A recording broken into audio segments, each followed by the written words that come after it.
Nós estamos de volta aqui com o De Bem com a Vida. Eu estou assim muito feliz hoje. Estou recebendo a doutora Eliana Passarelli, o Wilson Montiel e também o coronel Roberto Alves para um assunto extremamente importante.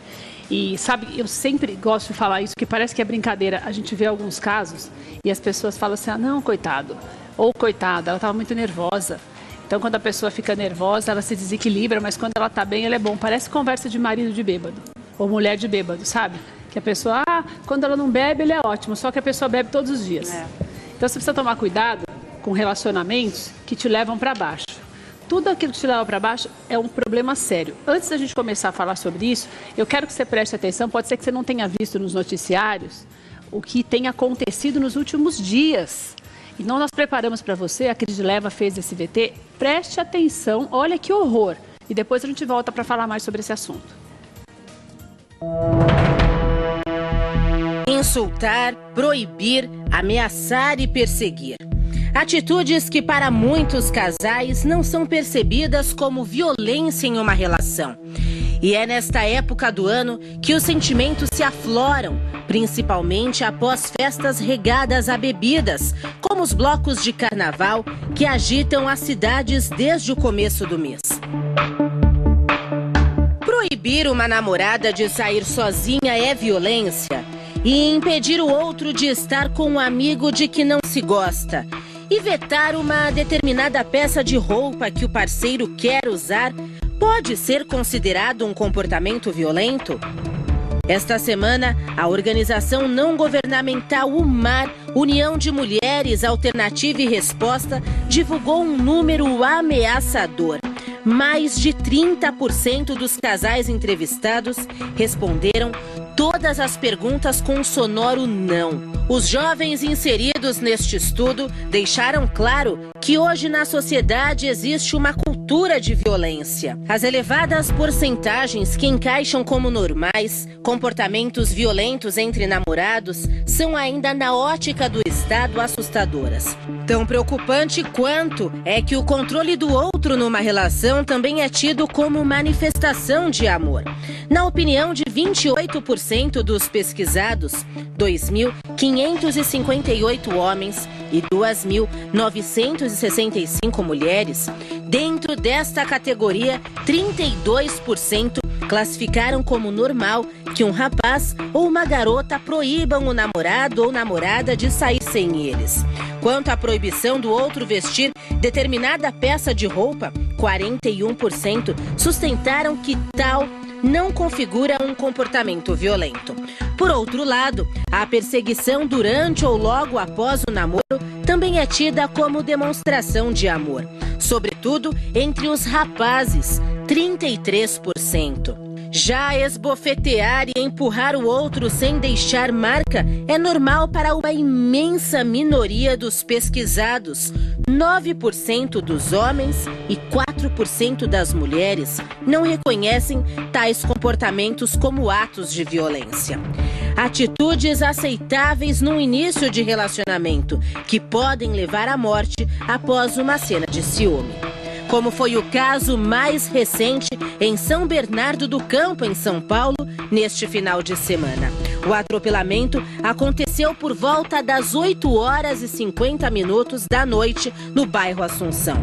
Segundo o boletim de ocorrência, policiais militares foram chamados para atender o atropelamento e quando chegaram ao local, Daniel já estava sendo atendido por paramédicos do SAMU. Aos policiais, Francine contou que estava passando pela via dirigindo um Toyota Corolla quando Daniel se jogou na frente do carro. O documento diz que ela ficou desnorteada e acabou passando várias vezes por cima dele. Testemunhas viram os dois discutindo minutos antes do atropelamento e que a estudante perseguiu e atropelou o recepcionista. O fato foi confirmado por imagens de câmeras de segurança. Daniel Masson foi enterrado na tarde do domingo. Ele e Francine completariam 5 anos de relacionamento. A prisão da estudante, Francine Suati de Lima, de 30 anos, passou de flagrante para preventiva, após a juíza negar o pedido de liberdade provisória da defesa da jovem, segundo informações do Tribunal de Justiça de São Paulo. Relacionamentos violentos. Existe um limite aceitável de violência para um casal? Verdade, estou contando aqui uma história já, porque a gente conhece várias histórias de pessoas que passam por problemas como esse, mas que graças a Deus sobrevivem, que não foi o caso desse moço.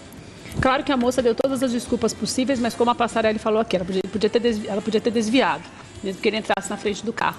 A questão não é só essa. A questão é que você viu a pesquisa? Pelo menos 10% das pessoas entrevistadas acham que é normal você tomar uns empurrões de vez em quando, uns tapas de leve. Que tipo de relacionamento é esse? Você tem que pensar o que você quer para a sua vida no futuro. Você quer um relacionamento desse que você resolva tudo no tapa? Porque as coisas elas vão crescendo. Do mesmo jeito que o sentimento que você tem por alguém vai crescendo e se torna amor e você resolve ter um relacionamento mais sério, se casar e tal, isso também vai crescendo. A violência vai crescendo dia a dia quando você vê a pessoa estar com uma arma em você. Né, Wilson? Boa tarde, Wilson. Boa tarde, tudo bom? Vou começar com você, porque você falou a questão da autoestima, do amor próprio. Eu ia diferenciar, quero diferenciar a autoestima de amor próprio, que as coisas são muito próximas, mas onde o amor próprio seria uma postura diante da existência. Porque o que acontece? Pode ser que, por vezes, você não está legal com você mesmo, ou você não confia em você, mas se você tiver uma postura de amor próprio, quer dizer, compromisso com sua saúde, com o seu trabalho, com sua reputação, com seu bem-estar, com suas relações.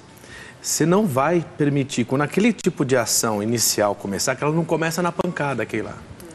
Ela começa assim, ó. Que roupa moral, é essa? Assédio primeiro. Hã? Que roupa é essa? Tá usando que roupa é essa? Ou então exame de cheiro. Que é isso? Que cheiro é esse? Exame de cheiro, ótimo. Acontece. Então acontece, nas relações normais, isso acontece, existe também. Só que a maneira como o casal lida é diferente, né? Eu estava dizendo até que nossa sociedade realmente está meio coisificada. Ela trocou o ser, né? Ser um apaixonado, ser uma pessoa envolvida, por ter a posse daquela pessoa. Por ter um relacionamento, por ter a honradez de quando for traído, fazer sei lá o quê, ou quando for diferente do que ele quer, ele toma uma providência brusca, né? E isso é triste, mas é uma realidade da nossa sociedade, você tem que sair, você tem que buscar sair desse lugar. Assim, até a ver com um jeito de ser que é olhar o outro como uma pessoa que vai te complementar em apoio, em cumplicidade, em companheirismo. Isso é importante, faz parte da relação. Estava conversando com uma colega aqui atrás das câmeras, né? Que findou um relacionamento, na verdade findaram um relacionamento com ela, né? Veja, relacionamento é para você conhecer. É para você conhecer. E a posse da pessoa, ou a obrigatoriedade do laço, não existe nem se você tiver muito tempo com a pessoa. Pelo menos no sentido psicológico. O que os casais que se mantêm juntos são aqueles que se perdoam e que se aceitam. Porque quando você começa a ter pelo outro aquela sensação de posse e completude, você vai, se a pessoa te frustrar, reagir de uma maneira inapropriada. Entendeu? De uma maneira agressiva ou até cometendo um crime de fato. Né? Eliana, o que eu vejo que você deve... Eu já vi muito fazendo matéria, mas agora, como faz muito tempo que eu não estou na rua, o que a gente vê, o que eu percebo muito, que ao longo dos anos, as pessoas deixaram de ter relacionamento para obrigar as pessoas a terem um relacionamento. Por exemplo, quando existe um tema, normalmente essas coisas, nesse caso foi ciúme, mas normalmente acontece assim, a pessoa não pode mais terminar um relacionamento. A gente tem vários casos que as meninas aqui descreveram para mim, de gente que não quis mais um relacionamento, o namorado vai lá e mata, o namorado estrangula, a namorada dá tiro, dá facada. Parece que perdeu-se o limite, as pessoas não têm mais o direito de escolher, né? Keila, na verdade, isso sempre existiu, né? Eu estou há 30 anos de Ministério Público. Ah, não está piorando, não? A gente só está expondo mais, então, na verdade. É que, na verdade, a gente está tendo mais acesso à informação. Ah, tá. Mas os crimes chamados de passionais, eles existem, acho que desde que o mundo é mundo, né? Mas o que a gente está tendo acesso? A essa não vai sair, exacerbação. Paralisia não vai deixar. Mas por isso que é equipe. Graças a Deus. Mas o que está acontecendo? A gente está sabendo mais. E as pessoas estão imitando umas às outras. Até no que não presta. Até, lógico. Sim. Que beleza. De que forma que eu vou matar? Bom, antigamente a gente via em filme, gente, é o fim do mundo, né? Você assistia um filme, daí você imaginava que mataria o outro de certa maneira. Agora é na internet, né? Então já esculacha logo na internet e depois realmente parte para a ação. E o que é interessante, você falou uma coisa interessante. Hoje não existe essa pesquisa, mas talvez hoje realmente existam mais crimes passionais por causa da internet. Porque alguém vê a foto de alguém não sei aonde, o outro vê a foto não sei com quem. Rede social é boa para gerar ciúme, né? Com certeza. A pessoa tem que ter essa mania. Aliás, a pessoa tem que ter maturidade para ter rede social. já acontece nas redes sociais, da auto... E a pessoa tem que ter maturidade para ter rede social, né? Certamente. Mas aí a rede social é para todo mundo, né? Então a maturidade... Não, mas eu digo assim, se você tem um relacionamento, a pessoa tem que saber em quem confiar. Por exemplo, você posta uma foto, se alguém te elogia, a culpa não é sua, você está sendo elogiado. Tem gente que briga até com o elogio que o outro fez. Curtida, não é? Falta de curtida, não precisa elogio nada. O silêncio mata e a falta de curtida eu queria falar uma coisa que as pessoas normalmente confundem o que é crime passional, né? O crime passional, em verdade, não é aquele que o marido mata a mulher mata o marido. Ah, não? Não. Normalmente são crimes em que a pessoa nunca cometeria nenhum tipo de delito, Vai e comete num momento X da sua vida, por um determinado... cega. Ela fica cega, que não é a violenta emoção, pode ser até por motivo torpe, como nós vimos agora aí, a menina que deu a volta, de qualquer forma. Só que ela tem a ver com a pessoa do homicida, porque são pessoas... normalmente responsáveis, são pessoas comuns, como todos nós, e depois não aguenta a carga do crime que cometeu. Ou ela comete o suicídio posteriormente, ou ela vai querer pagar a pena. Ela não foge da pena, não. Ela se entrega, liga para a polícia. Não, é isso que eu estava querendo falar no início, que tem a ver com a sintomatologia nesse enfoque psicológico, né? Então, a pessoa vivencia a existência de maneira normal, em relação às relações de afeto, à vida produtiva, à vida orgânica, sociocultural, o dia a dia normal. De repente, por um motivo qualquer, por exemplo, a pessoa é traída ou se sente usurpada ou fica indignada, ela toma uma postura, aqui na verdade esse sentimento tem a ver com uma vontade dela antagônica à sensação que ela teve. Vamos supor, uma mulher que sente como essa, não sei o que aconteceu, estou usando como exemplo, que pudesse ter acontecido. Ela sente que aquele era o homem da vida dela, ele prometeu que ia ser o homem da vida dela, ela está se dedicando para ele prometeu que ia, sei lá, construir uma casa, casar com ela, qualquer coisa do gênero, que eu não acompanhei bem o caso. Não cumpriu com isso naquela hora, no meio de uma briga passional, de uma coisa nesse sentido psicológico e não jurídico. Ela reage de maneira sintomática. Mas aí deixa eu te interromper, porque nesse caso, que é o que mais tem acontecido, eu acho que esse caso até acontece, mas o que a gente tem visto que é esse caso aí, eles estão juntos há muito tempo. E eles começaram com as brigas pequenas. E ela sempre foi nervosa e extremamente ciumenta. A briga, esse moço morreu porque ele cumprimentou a moça do condomínio. Ele estava com ela. E a moça passou e ele falou oi para a moça. E ela não se conformou. Isso foi visto por outras pessoas. Que essa é a minha maior preocupação. Porque um caso isolado, claro que pode causar morte. Mas a minha preocupação é das pessoas que se envolvem nesse relacionamento e acham que a coisa vai melhorar. Porque mulher também tem a maneira de achar que quando casar, melhora. E eu sempre falo que casar só piora. Isso é meio você já começa... E depois, tendo filho, aquele casamento que não deu certo, vai curar. Não, ou então você viaja para a Europa, ou então você compra uma casa nova. Mas a coisa nunca começa nesse lugar. A coisa começa muito antes, como eu estava falando. Nas pequenas curtidas. Por quem é fulano que te curtiu? Uma briguinha aqui. Olha, não é incomum nenhum tipo de relação normal uma expressão de ciúmes. Mas ciúme não é normal? A gente não tem que ter um ciúme Então, não é anormal, é normal. É natural, é uma reação natural. É normal. Agora, a frequência desses ciúmes, a intensidade desses ciúmes, a motivação desses ciúmes e como o parceiro reage ao diálogo... que você vai percebendo, né? Que é o seguinte, que lá no final das contas, a gente nunca vai amar uma única pessoa. A gente vai ser monogâmico, fiel, responsável, compromissado e atrelado à justiça divina e dos homens. Mas é claro que eu vou admirar uma outra pessoa.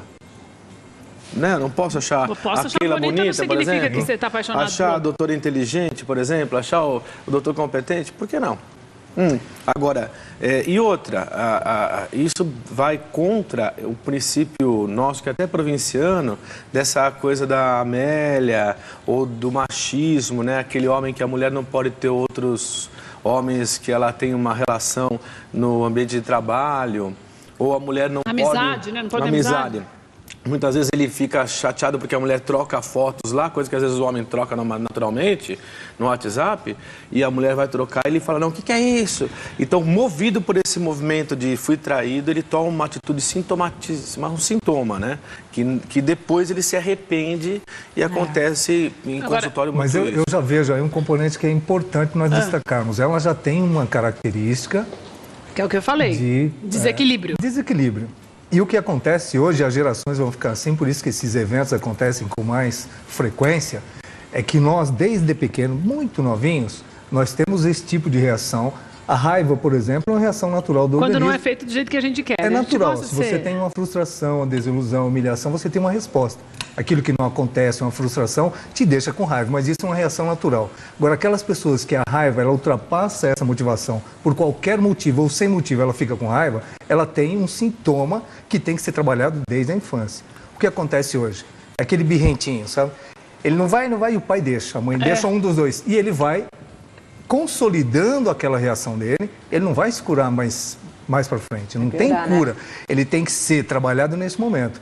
E os pais vão fomentando, porque a falta de limites é que faz com que você não tenha justamente esse controle da raiva. Como é que você vai controlar alguma coisa se você nunca controlou? Então isso tem que ser feito desde novinho, porque isso é uma característica, ela tem certamente um componente psicológico, algum desvio biológico que faz com que a raiva dela seja externada por qualquer motivo ou sem motivo. Porque o pior é a falta de motivo, é aquilo que você cria. O ciúme é uma ficção. Você conta uma historinha para você mesmo. O ciúme normalmente né? não é um fato real que aconteceu. É uma projeção de algo que você acredita que pode acontecer. Então você olhou para alguém, ele quer sair, quer conhecer, quer não sei o que, ele vai me trair. Já fez a novela inteira. Só olhou. Ele só olhou ou nem olhou. Às vezes você vagamente uma coisa que eu tenho uma dúvida, só um minuto, eu só queria falar esse negócio antes que eu esqueça, que é a história da Lei Maria da Penha. Eu já fiz mulheres em abrigos, abrigos escondidos, aquelas casas e tal, que algumas mulheres que têm coragem de tomar uma atitude, e homens também, porque homens também são beneficiados, porque tem mulher também que bate, você não pensa que acontece só com... É lógico que a situação do homem, a violência contra a mulher é maior, mas também acontece isso. Quando a polícia recebe um chamado, normalmente, eu até fiquei sabendo de um caso agora no interior de Minas de violência e tal, e a polícia chega lá, e a mulher está toda machucada e pergunta, e a mulher pega e fala, não, eu caí, não aconteceu nada. Sim. A polícia não tem como levar alguém se ela está dizendo que caiu, sendo que a vizinhança chamou porque a mulher está apanhando faz tempo, que é uma amiga minha que mora no interior de Minas. Sim. Eles não sabem mais o que fazer, porque a mulher tem dias que nem anda, de tanto que ela apanha. E os vizinhos chamam a polícia, ela chega lá e fala, não é nada. A polícia já sabe porque é cidade pequena. A atitude da polícia também, na verdade, a polícia tem feito seu papel nesse ponto, né? Tanto a civil quanto a militar, né, coronel? Um papel que ela pode fazer. Então, aliás, de cada 10 solicitações que viram ocorrência no 90, 7 são de cunho passional. De violência, sim? Briga? Vamos colocar conflito, porque não necessariamente a violência física, mas a violência emocional. Então, de briga mesmo? Coisa, de briga. Marido, mulher, vizinho, trânsito. Ocorrências mesmo de roubo, homicídio, são minoria.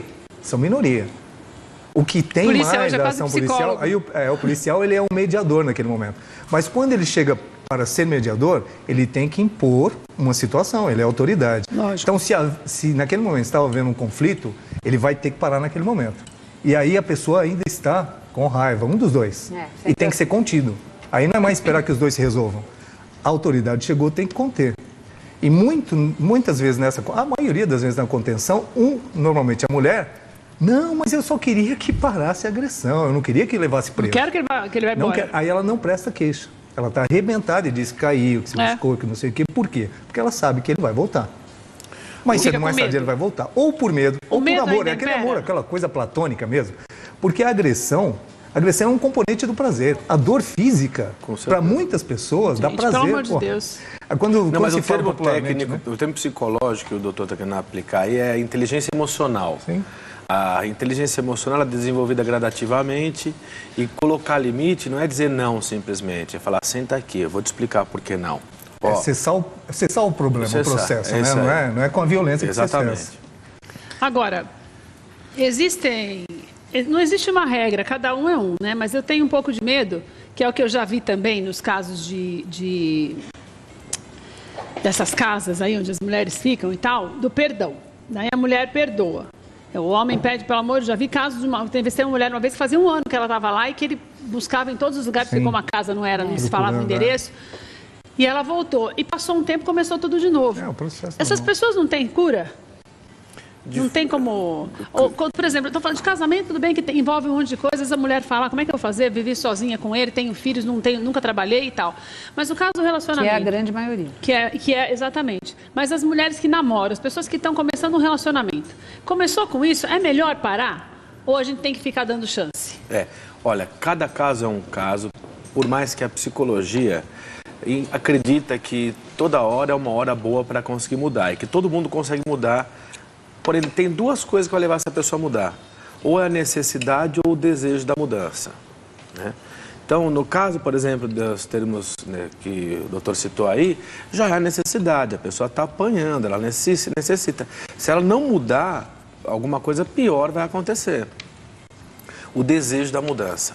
Começa a acontecer algum tipo de cerceamento que você não concorda, né? Por exemplo, a hora de chegar em casa, a roupa que está vestindo, a mil que cuide coisas no Facebook. Você tem que chamar a pessoa e conversar. A pessoa teve uma atitude possessiva qualquer, uma coisa imatura, uma reação agressiva. Bom, você bota o limite na pessoa uma vez, né? Olha, amigo, meu pai não me trata assim, hein? Ou então vice-versa. Escuta, fulana, eu nasci sozinho, você também, te amo, pera aí um segundinho só. Ou a gente se cuida com carinho, ou vamos ser amigos. Entendi. Não quero mais isso. Então, a capacidade de você tratar o outro com um devido respeito e fazer se tratar com um devido respeito tem a ver com aquele amor próprio que eu estava falando. Tá. Irrelevante se você tem falhas, limites, se você tem um jeito mais extrovertido, mais introvertido, ter amor próprio é não deixar te ultrapassarem, né? Desrespeitarem, né? É desenvolver essa inteligência emocional nos relacionamentos. Eliana, oi. Baseado nos casos que você já atendeu, você acha que a maioria das mulheres é movida pelo medo e por conta disso acabam, mesmo quando namoram, acabam deixando a coisa rolar, de medo de separar e acontecer alguma coisa pior? Tipo, ruim com ele, pior sem ele? Isso é muito normal, né? Ruim com ele, pior sem ele. Acho que a maioria das mulheres pensa assim. Os homens, eu acho que já são mais definidos nesse aspecto. Isso independe de classe social e de nível de relacionamento? Independe totalmente.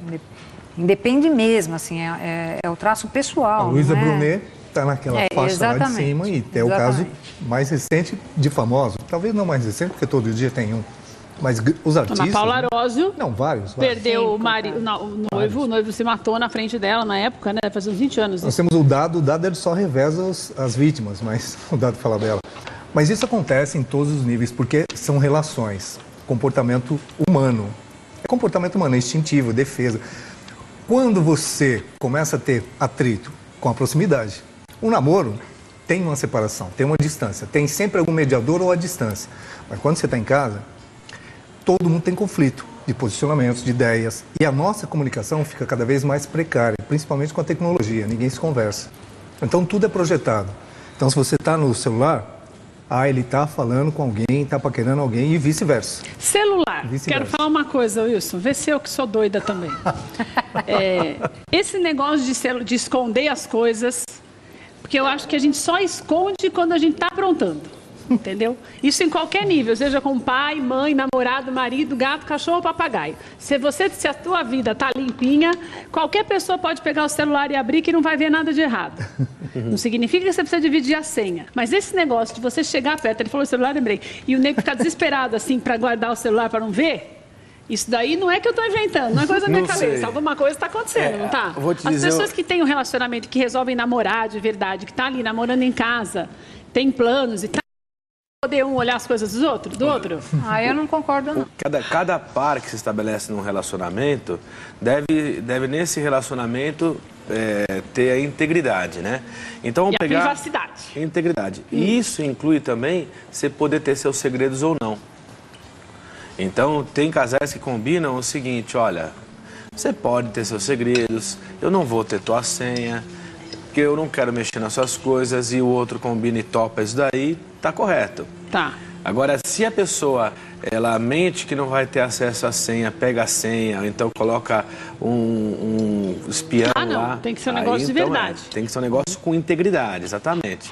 Aí vai de cada caso, né? Particularmente, eu acho que as pessoas têm que ter seus segredos, não precisam ter necessariamente... O livro aberto. Revelado tudo, porque a gente vai se descobrindo na vida. Os casais que permanecem juntos são aqueles que se perdoam, os que se aceitam.